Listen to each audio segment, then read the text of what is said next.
But hi everyone, my name is Charnay Sanders. I work as the program coordinator at Co.act Detroit.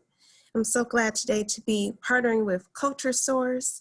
Adam specifically, it's been a wonderful opportunity to just get to this point and to continue to work together. We used to work together in the physical space, but now as everything's been shifting virtual, we're so glad to continue to have this partnership and to continue to invite you all to join us for this session, especially for our two wonderful speakers that will be helping lead the session. It's definitely a pleasure. I guess I'll quickly just do a little introduction before I pass it over to Adam. But hi, so Co.act Detroit, in case anyone is unfamiliar, we are a hub for nonprofits and community organizations in Southeast Michigan. So we are a location located right in the North End neighborhood. Right now we've been transitioning to doing virtual programming, but our purpose is really to help meet nonprofits where they are by providing different programs, different resources, connecting with different partners in Southeast Michigan to really help serve nonprofits to better serve their communities. So we're really excited that you all tuned in. This session, Coping with Grief Collectively and Creatively, was done in partnership with CultureSource, and it's also part of our nonprofit well-being series. And this series was really created to uplift the art of not only taking care of ourselves, but also practicing communal care and taking care of each other, especially at a time like this with so much happening in our country, in our world. So we definitely just wanted to create a space for connection, space for reflection and education, and just learning more about how we can work together as well as take care of one another. So I'm really excited that you all tuned in.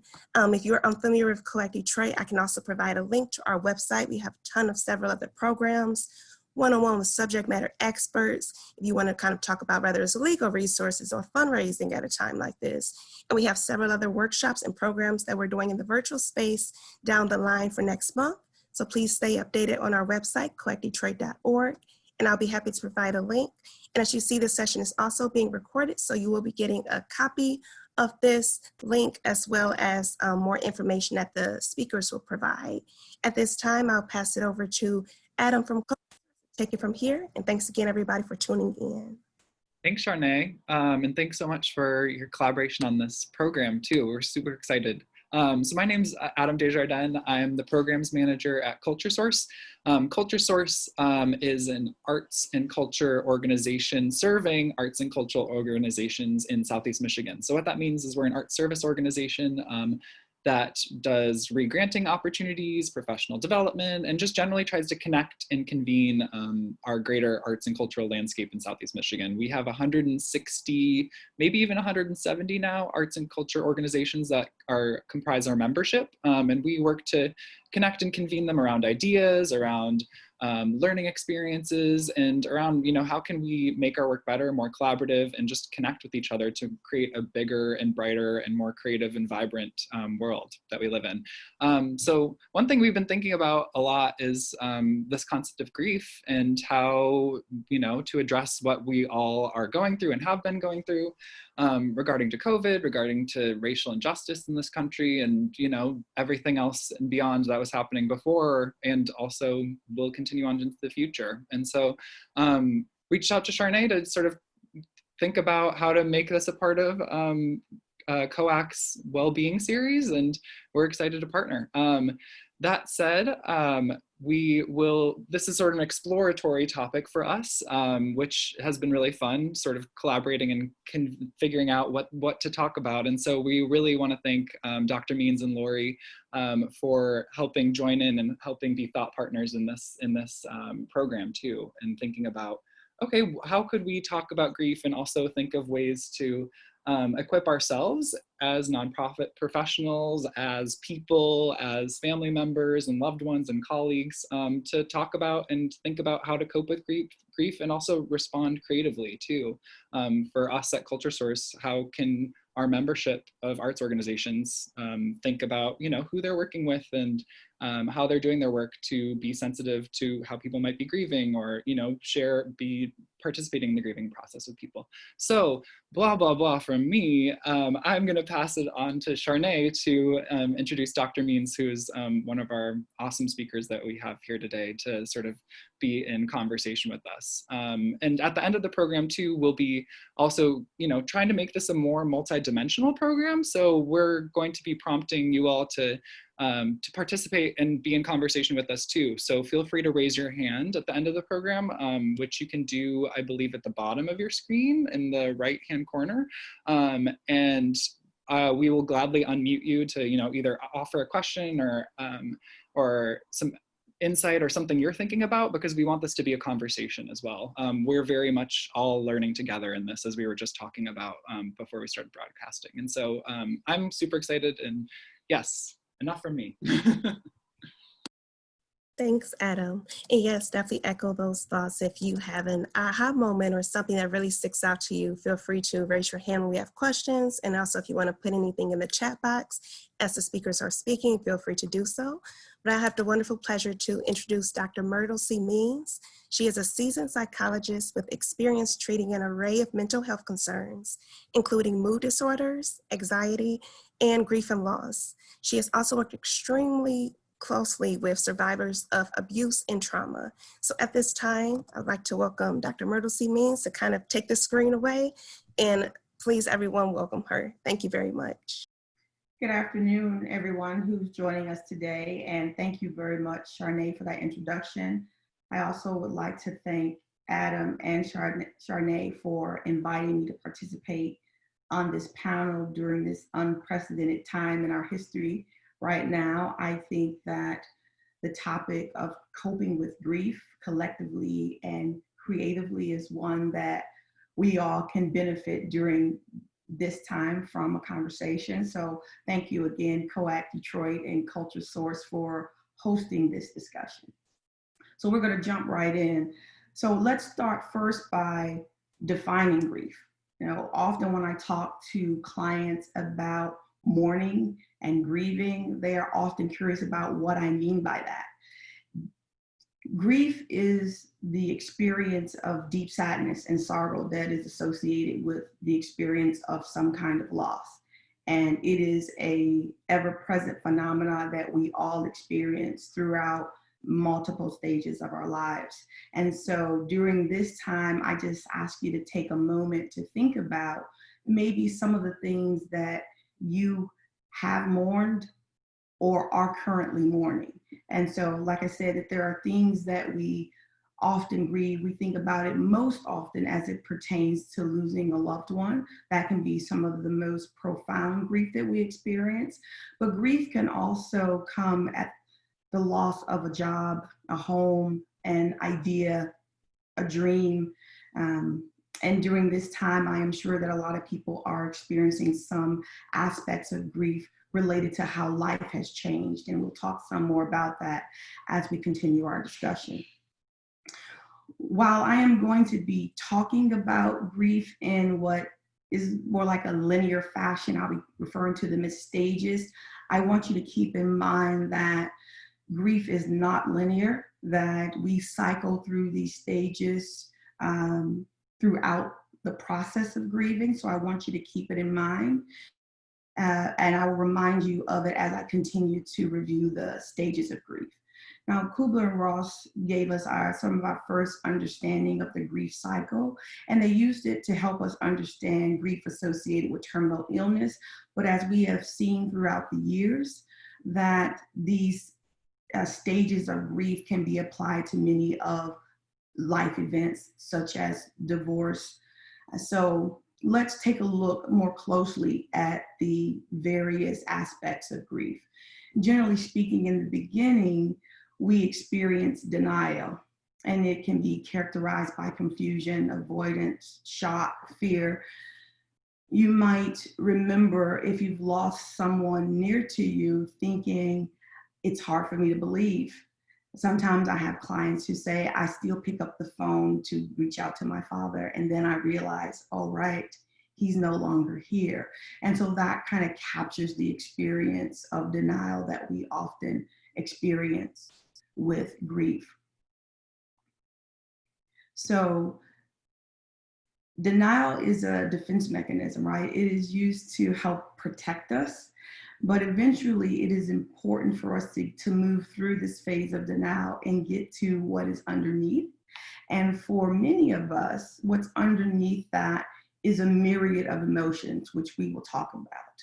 So I want to remind you again that although I'm going to continue to talk about grief in a linear fashion, that it is a process, it takes unpredictable twists and turns. There is no time limit. I often have clients who say, I just really want this to be over. Why am I still so sad? This happened weeks ago, months ago, years ago.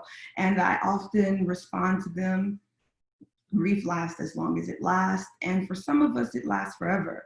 And what I mean by that is that we don't stop being sad because we lose something meaningful to us.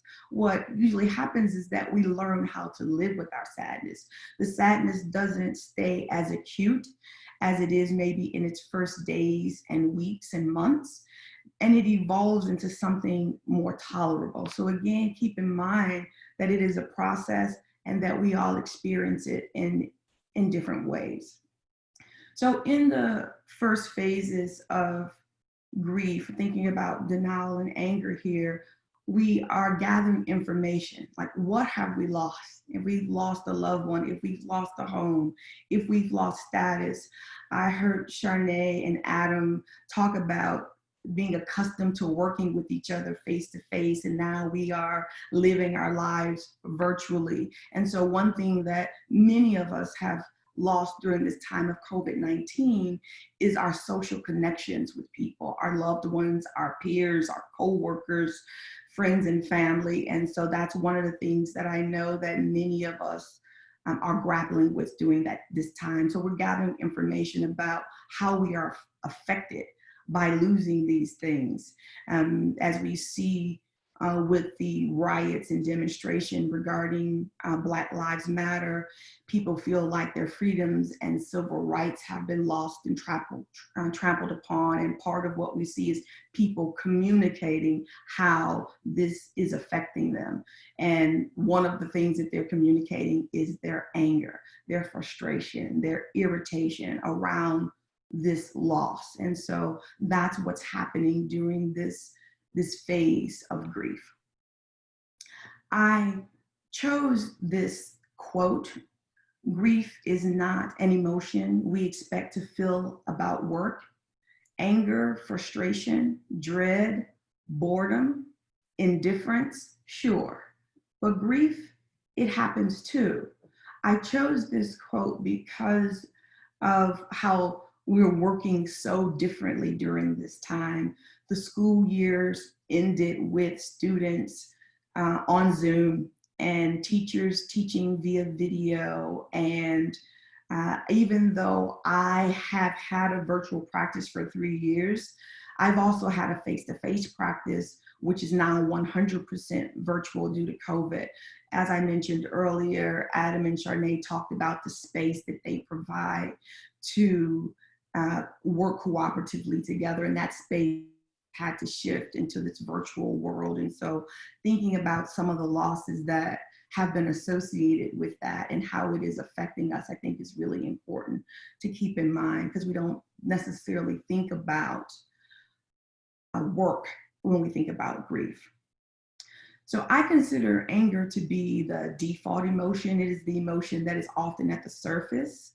We know what to do with anger, right? Just think about it. How do you express your anger? Some people yell, swear, or don't say anything at all. They throw things or break things or burn things down, as we're seeing in the media today. Some people demonstrate, but I consider it to be the default emotion, and there's something that's underneath the surface that we have to get to eventually, which is the sadness. And we're still charged with figuring out what we must do with these feelings, right?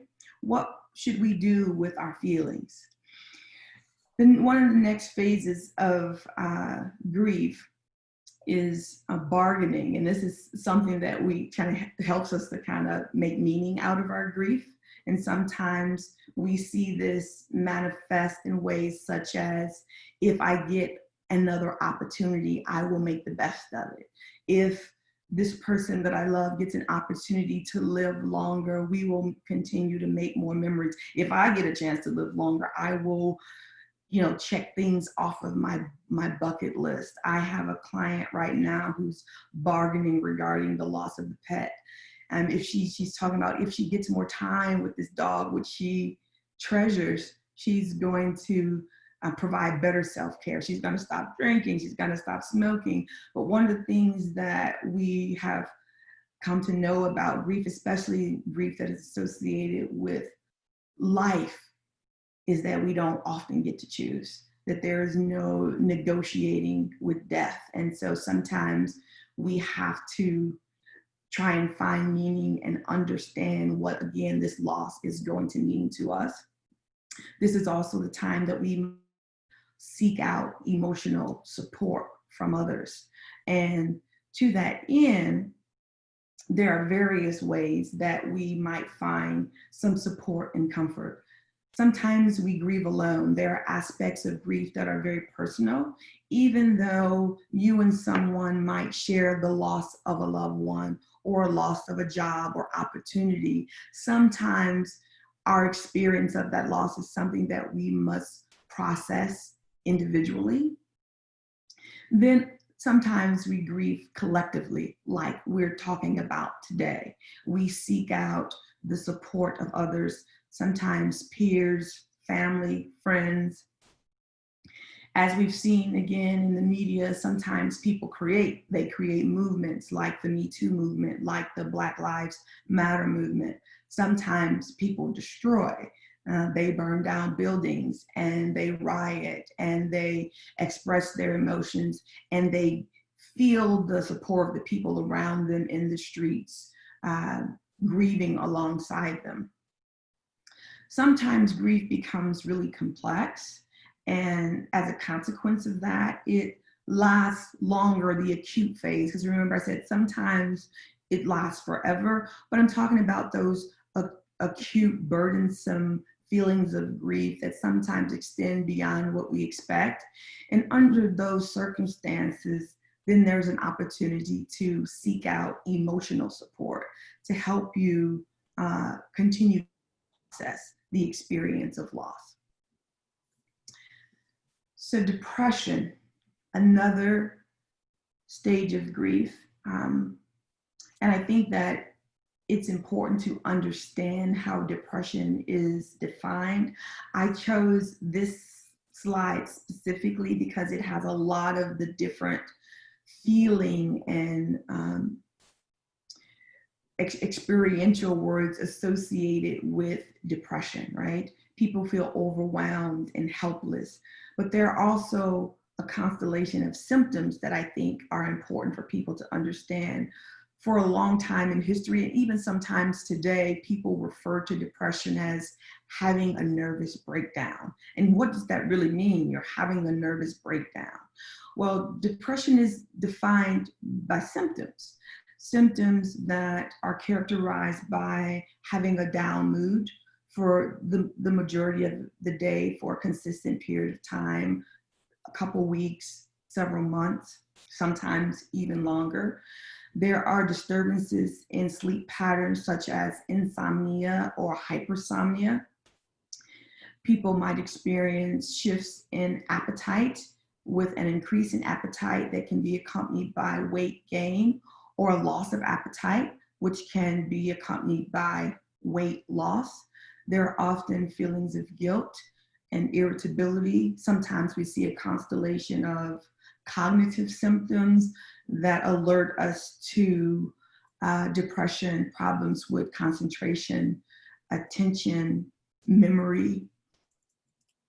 And in its more severe forms of depression, we see suicidal and or homicidal ideation that can be accompanied by intention. And we've seen, I think, an uptick in suicide over the recent years. And I think it's important that we try to address depression, especially if it reaches its clinical state, by seeking out support and professional assistance. And I'll talk a little bit about this, where we need to turn to guidance and direction. As I mentioned, some aspects of grief are very personal, and so we deal with it introspectively. Things that I often recommend to some of my clients are things like journaling, meditation, and prayer, things that help to give a sense of relief and comfort, and sometimes even understanding about what you're going through. I think I heard Charnay say something earlier about self-care. This is a part of their self-care series, and that is an important aspect of coping with grief and loss.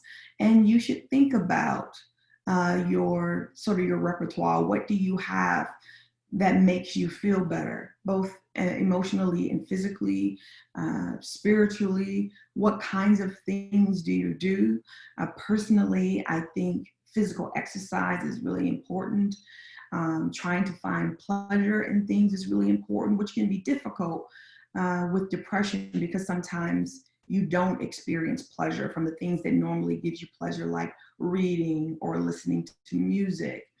And this is where maybe the opportunity to be creative comes into the picture. And I'm really looking forward to hearing more from Lori about how to use creativity and the arts to help cope with grief. But some of the things that I see some of my clients do include dance. I mean, during this time of COVID-19, one of the things that my family and I have turned to is listening to music and having dance parties, getting ourselves moving. That's good. Again, it increases the dopamine. We get adrenaline pumping, which is also good for us. And music, it's a source of pleasure. I have some clients that are more artistically inclined, and they've been drawing and painting and writing, even though I know this time some of those things might be difficult to access because there's so much going on out in the world. But in this period of guidance and direction, I think that we need to, again, seek out as many resources as possible.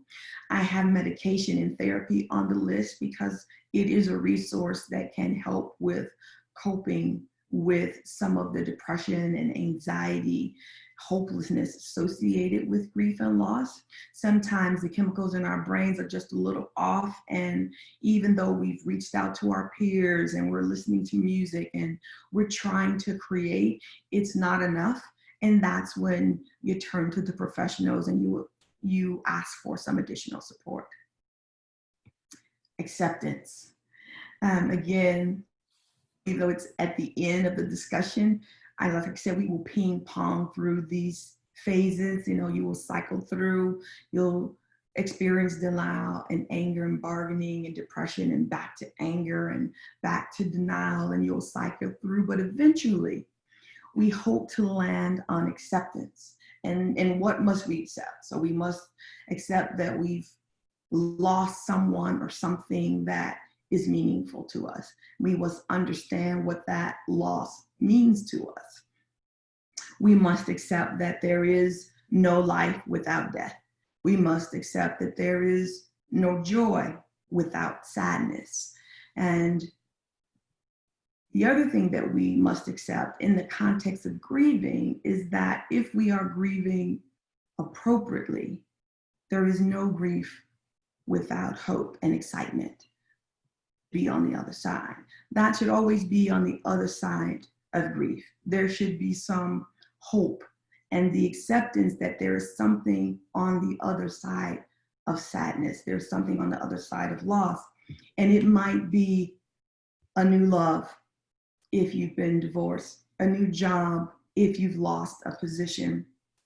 If you've not been able to realize a dream, there's another dream on the other side. And I think it's really important to keep that in mind, even in the midst of grief, when it might not seem so readily apparent or easily accessible, that change is possible, that we can gain a sense of safety and security, that although we're struggling with a sense of safety and well-being in this time today, that one day there will be a vaccine to COVID-19. One day we will be back in our workspace and commingling amongst our peers. One day we will no longer have to social distance, and we can wrap our arms around the loved ones that we missed, and we can hang out with our friends. We can go to the grocery store and not feel a sense of alarm, and we can relax a little bit, take off our mask and breathe in the fresh air.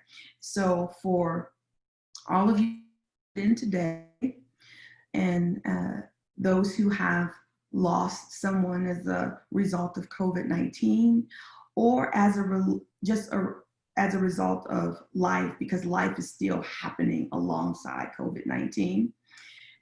Those who have lost people as a result of an imbalance in power in our country, I offer you my comfort, and I hope that this is help. And I look forward to seeing what is on the other side for you and for me. So this concludes my part of the presentation. I look forward to hearing from Lori and the ideas that she's going to give us about creating and using all of these emotions in an adaptive, creative way. I'm going to leave you with my contact information. I know Charnay said that you will have access likely to this slide and information, but I can be found on Instagram and Facebook, and you see my email and my website address. Thank you for listening. Thank you, Dr. Means. You're Thanks welcome. so much, Dr. Means. Yeah, really appreciate that. And I'll introduce Lori real quick, and then Lori will take the floor. So Lori Boettcher is instructor at the Art Experience, which is a local arts organization providing art therapy and programming for folks in our region. She is ATR-BC, which I just learned is registered art therapist, board certified, and has worked with plenty of different populations, individuals of all ages, families, and groups, and has specialized in purposeful application of visual arts materials and media used for intervention, rehabilitation, counseling, and psychotherapy. So we're super excited to have Lori here and to also highlight her work locally as well on this topic, and in response to some of the ideas that Dr. Means brought up. So over to you, Laura. Thank you for having me and having us on this really important topic. I think it's something that we've all been feeling throughout the past 3.5 months, but nobody's really talking about this. We've all lost, a certain part of ourselves, and we have to kind of recapture things again, whether it's electronically, getting in touch like this in a webinar, calling people on the phone, or trying to talk to neighbors, from a distance. We need communication. We need to be in touch with one another. And really, this is a great service that you're providing. So I think, Dr. Means, you have to end your screen before I can share mine. Okay, I was wondering about that. Thank you for telling me. Go ahead. Okay. All right. And play. Okay. So coping with grief collectively and creatively. Because the art experience is new to the CultureSource, I'm going to do a brief introduction to who we are and what we do and the people that we serve, a little introduction into art therapy, and then go into an example of how art therapy can help in the emotional health of people, because that's what it's all about, right? Being emotionally healthy. And how do we get there? In this first slide is some examples of clients representing what path that they are on. And as you can see, as different as we all are individually, so are the paths that we are on in our life experiences. And not until you can bring something forth visually can you really see where you are? It's a very symbolic representation.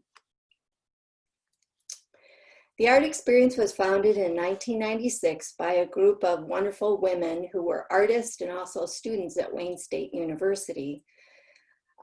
They decided they needed an art studio for their own personal enrichment. So they found one in Pontiac. It would be the first of 5 locations since. At that time, they had locals that were peeking through the windows and were cold and wanting a warm place and some shelter. So they welcomed them in, and these heartfelt women eventually gave them art supplies and had them create art for the first time. And so there they began practicing art therapy rather organically. So here it is, by 2020, we have over 3,000 registrants, and our total programs reached over 9,000 people last year. So, you know, we have been sorely impacted by this, but we are reaching out. We are a nonprofit, of course, and we are inclusive to the whole community. Doesn't matter what age you are, whether you're a homeschooler or a senior in a disabled program or a daycare program.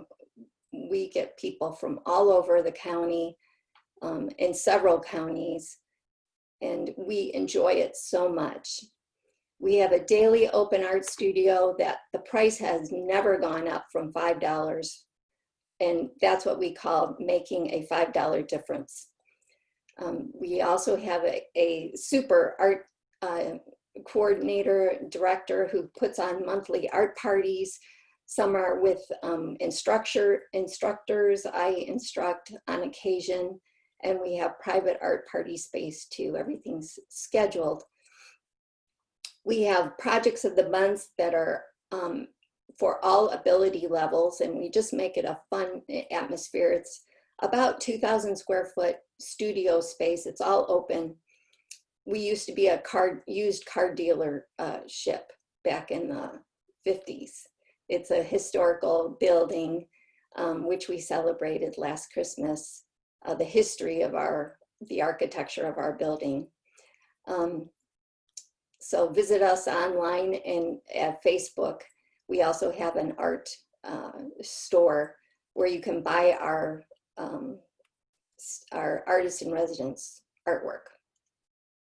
So lots of community outreach events, which is how we get our numbers up. And of course, all those fairs have been canceled this summer. Most importantly, we have an art therapy program that touches on our artists in residence. We currently have 5 with varying degrees of developmental disorders and disabilities. We provide art therapy in schools at Kennedy, and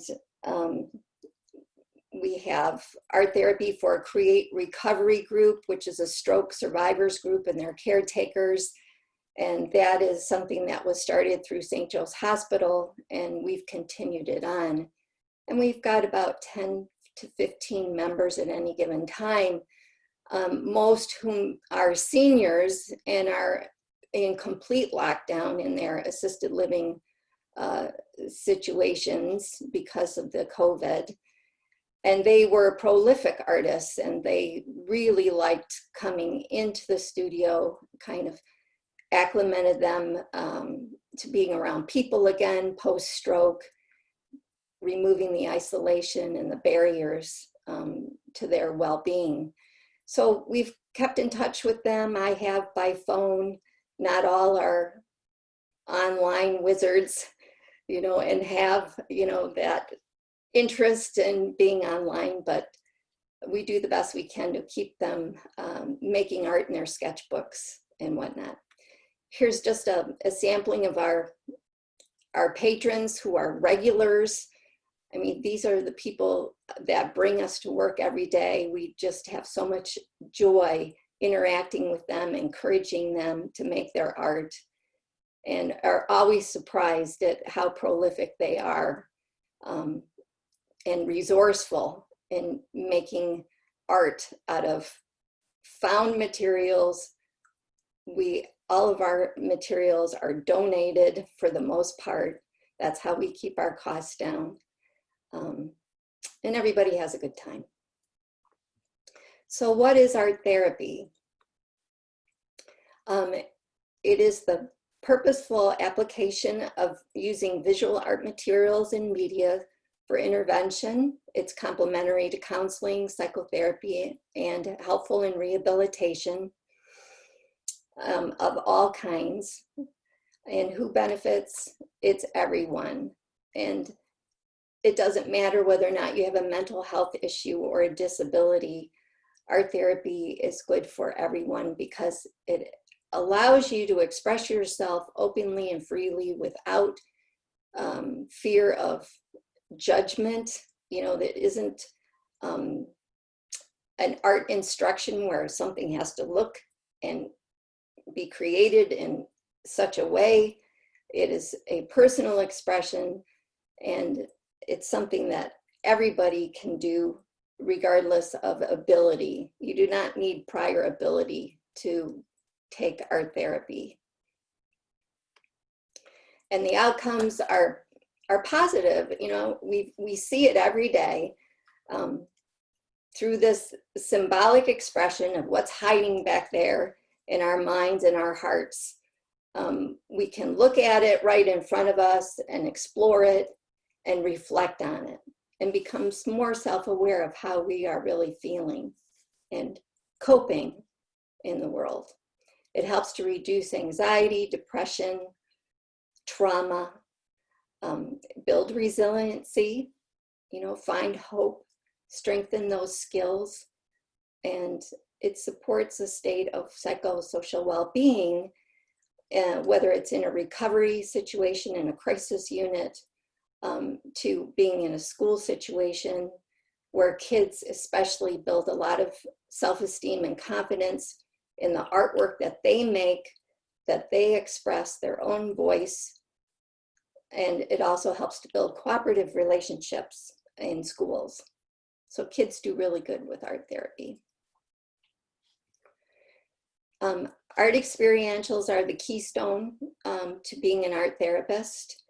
And we use a variety of techniques and methods to encourage clients to express themselves.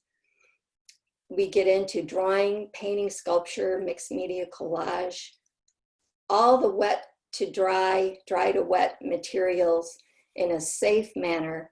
We encourage clients to explore all of those because studies have shown that neurologically, your proclivity to want to use certain types of materials are actually rooted in the brain. And so if someone, for say a client, and this is a cooperative relationship, is only using a pencil or whatnot, you know, I would encourage them to move into another medium to access a different part of their brain.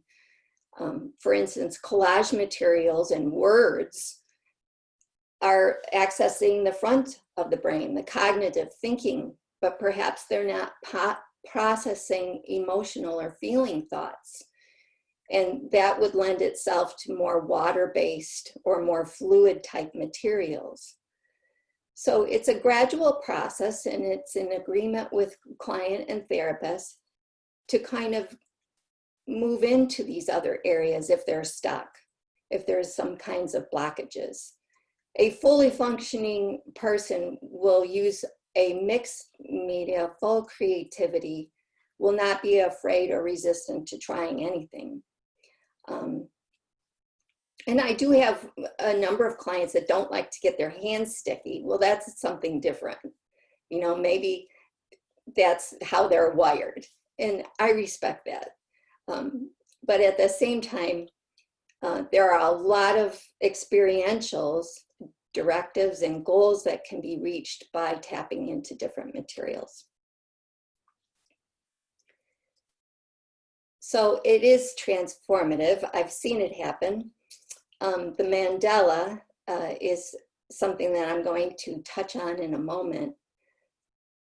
but it can be helpful in grief because we are helpful in helping clients explore, express, and process their feelings and emotions in a nonverbal way. You know, vocalizing emotions can be extremely difficult. Finding the words, knowing the vocabulary even to articulate what you're feeling, especially when everything is in a jumble, spaghetti form. How do you pull things out? Well, art can help do that. Loss, of course, is universal to all of us. It expresses itself in so many ways. It is the core of all loss. And art therapy helps clients recover themselves.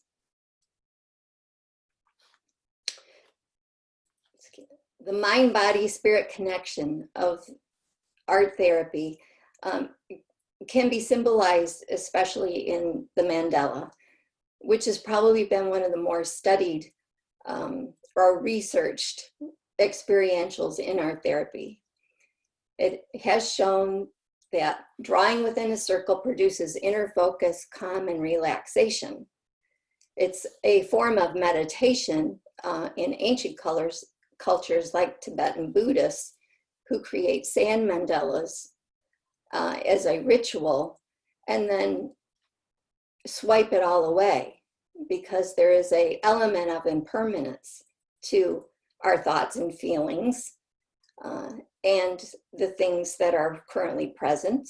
As Dr. Means pointed out, this COVID is going to eventually subside, and we are going to eventually get back to more sense of normalcy in our lives. So our emotions can be turbulent or calm, but they are going to be passing. But it is worthy to note them.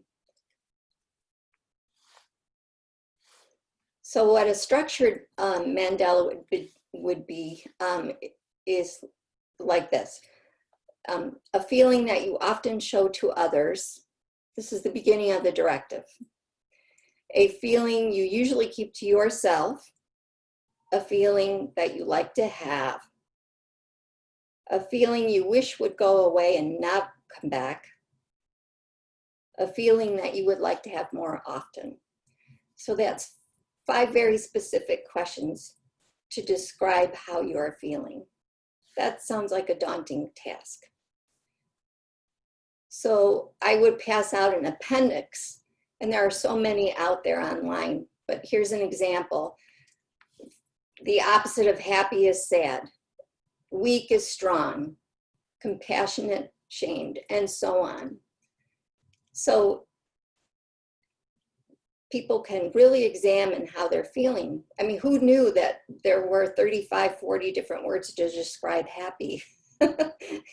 You know, that one word you might really identify with, and you might learn a whole bunch of others.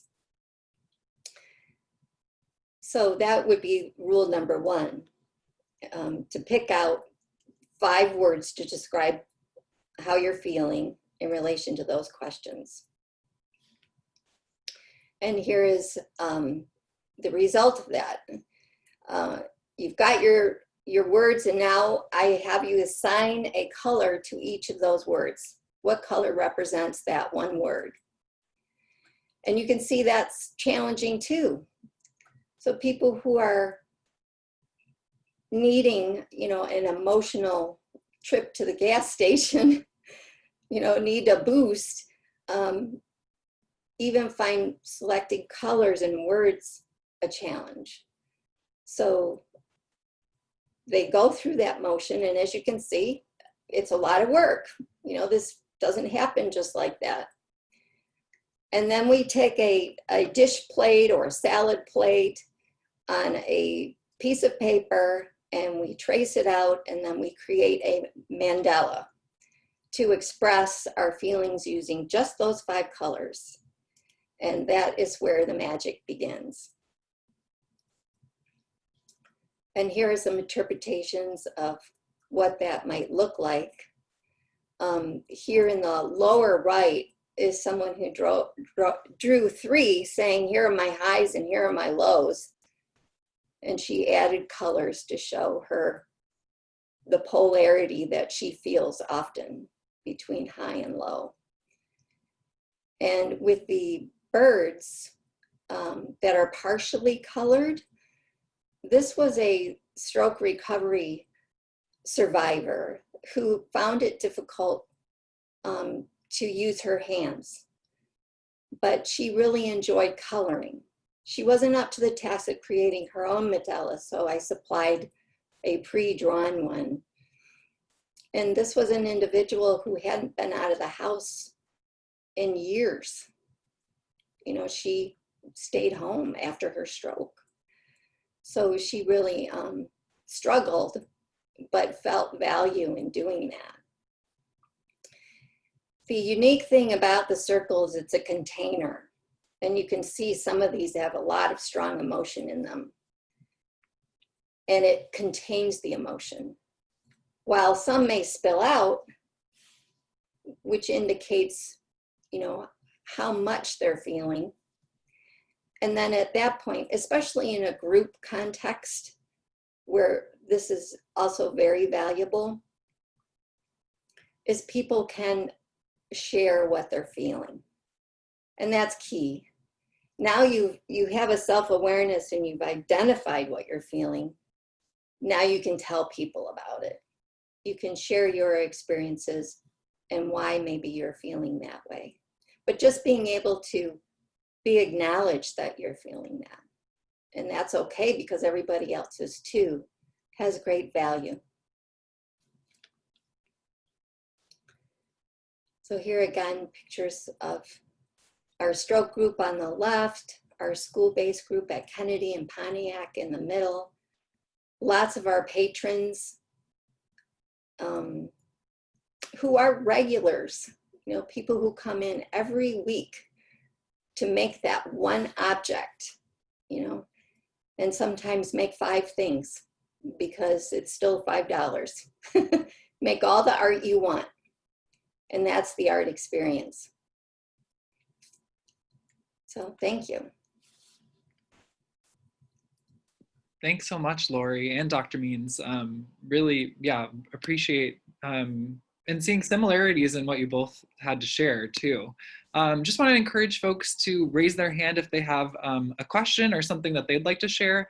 It looks like Marcia has one, so I'm going to allow you to talk, Marcia, and yeah, ask your question.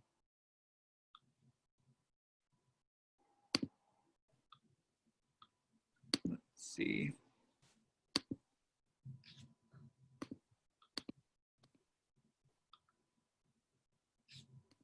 I think, Marcia, you can unmute yourself. There you go. I did. I'm so sorry. That was an accident. No, no worries. Hitting the hand. So I really don't have a question. Oh, okay. I was trying to put that in the chat box to tell you, but it just didn't happen fast enough. That is totally fine. That's a-okay. But feel free to, yeah, raise your hands. I guess to start, Dr. Means, like in listening to Lori, or Lori and listening to Dr. Means, like, you know, sort of knowing where you both are at in your levels of expertise and seeing some similarities there too. What were you thinking about, or, you know, what came to mind for either of you, and sort of like hearing about this sort of 2 perspectives, but where there might be overlap, and I don't know, I'm just curious. Well, I can tell you one of the things that stood out to me when Lori was speaking about sometimes it's difficult to find the words to express how you feel, and how the use of various art mediums might help to express those feelings. And I think about it in the context of the unique populations that you talk about in terms of stroke patients. Sometimes they have difficulty accessing words as a consequence of the stroke. I think about children with developmental disabilities, being the mother of a child who has a speech and language disorder, both receptive and expressive. So using art as a medium to express how you feel without words, I think is really powerful, and it being maybe a tool to help you get to the words. But even if you don't get to the words, you still have this artistic outlet that allows you to express yourself. So I thought that that was really meaningful, very powerful. Yeah. It's like, remember when you were a kid and you made something out of clay. It was like, that was yours, you know, and it meant something. And you put it on display at home, and it allowed you to really look at that thing. This is like that, only in a more structured way. Like we could say easily, as a therapist, paint your feelings. That's it. That might work for some people, but others, they might need to process things a little bit further. And so there's different approaches.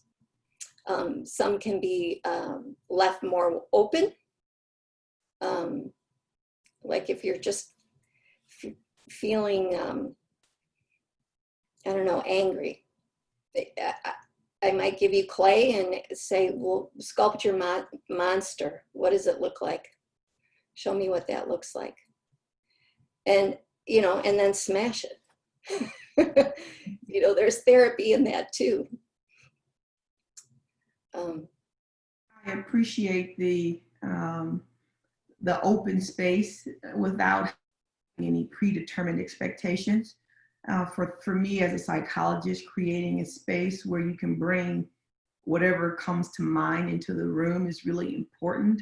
Unlike some maybe psychologists who have a predetermined list of questions or something we're going to talk about, I think it's important to allow the person to give the space meaning. And when I hear you talk about, let's just see what you come up with, let's just see what happens, I think that that is also something that we share in common. Let's just see what happens, whether it's with words, whether it's with clay, whether it's with pencil or paint. Let's see what comes out of you, because whatever it is, it's meaningful.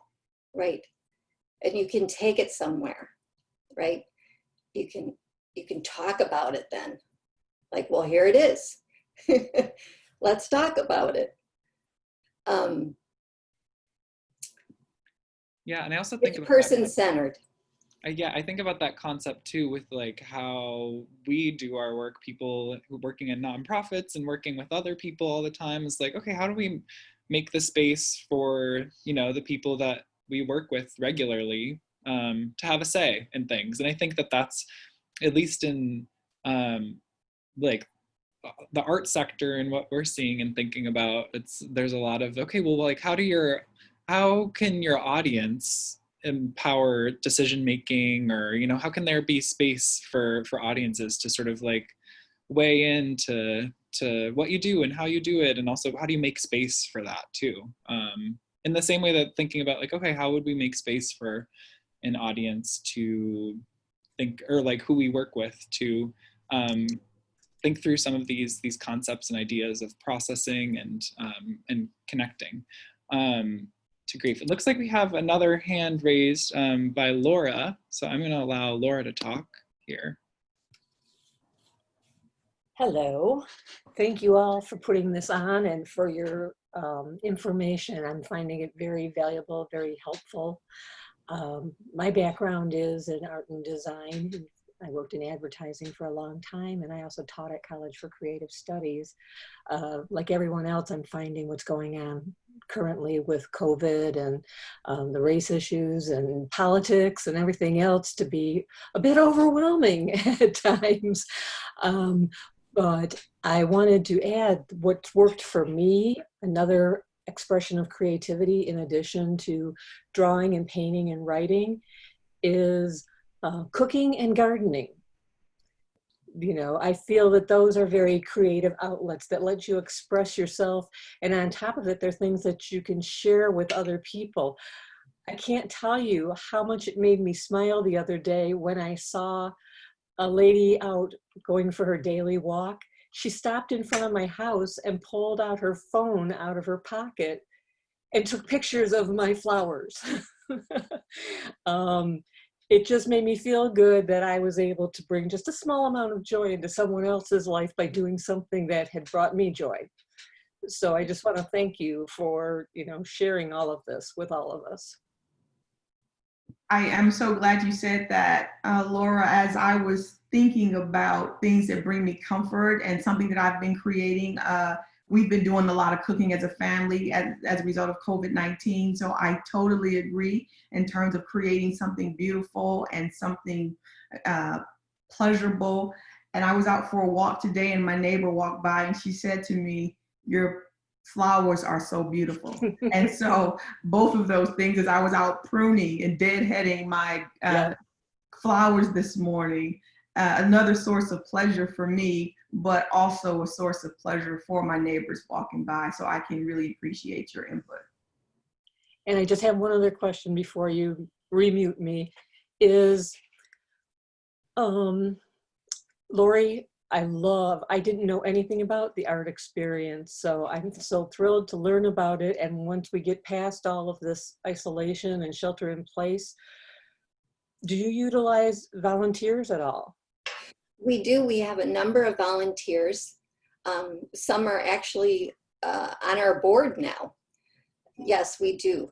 And we meet with them regularly. So yes, you're welcome definitely to inquire about that.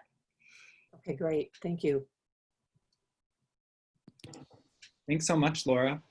Yeah, and I think there's something there about the what brings ourselves joy and how do we connect to other people's joy too. I read Grace Lee Boggs recently, and she talks a lot about critical connections of that's what will change the world. And so you talking about that gardening experience really had me thinking, okay, well, what would it look like if every house in the neighborhoods that person walked by, she was like, "Oh my gosh, and your flowers and your flowers and your," and so I love that idea of how we can sort of inspire and be thinking about that sort of hopeful exchange and just creating joy and in the most simple ways too. It's sort of to your point, Lori, too, about the Mandala exercise, or even just the prompts that you gave of, oh, I could take that back and ask some of those to people I work with, to my family, and instead of just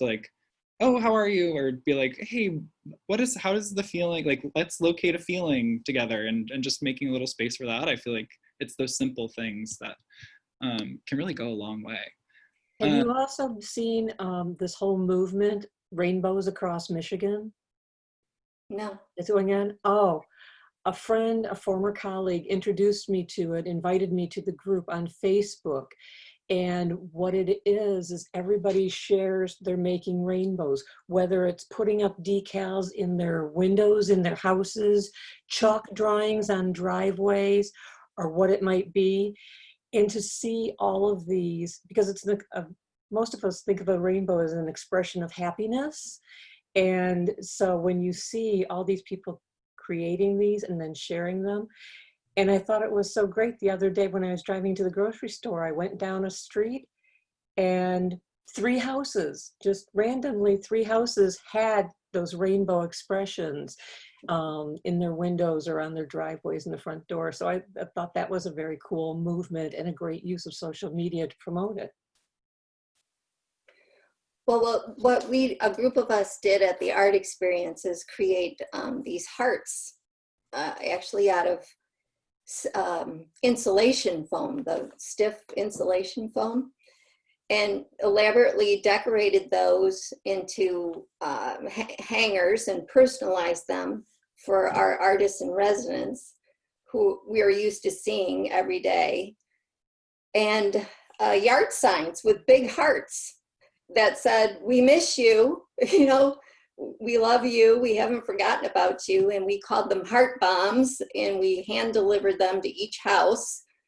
And if you go on our Facebook page, you'll see a video of us hand delivering these to each home and surprising them. And I think they were happy to see us.